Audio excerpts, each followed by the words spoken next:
মালয়েশিয়ায় অতিবৃষ্টির কারণে ভয়াবহ বন্যা পরিস্থিতির সৃষ্টি হয়েছে।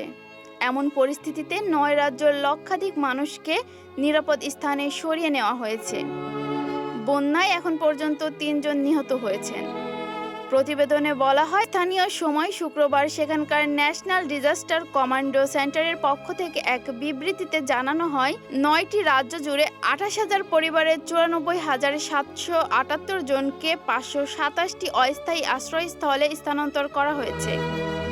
থাইল্যান্ডের সীমান্তবর্তী মালয়েশিয়ার উত্তর পূর্বাঞ্চলীয় কেলাতান রাজ্যটি সবচেয়ে বেশি ক্ষতিগ্রস্ত হয়েছে। সেখানে ৬৩,৭৬১ জনকে তাদের বাড়ি ছেড়ে নিরাপদ স্থানে সরিয়ে নেওয়া হয়েছে। তারপরই রয়েছে পাশের রাজ্য তেরেঙ্গানু, যেখানে ২২,৫১১ জনকে নিরাপদ স্থানে সরানো হয়েছে। প্রধানমন্ত্রী আনোয়ার ইব্রাহিম বলেন, মন্ত্রী পরিষদের সকল সদস্যর ছুটিতে যাওয়া নিষিদ্ধ করা হয়েছে এবং তাদেরকে বন্যা কবলিত এলাকায় সাহায্য করতে নির্দেশ দেওয়া হয়েছে।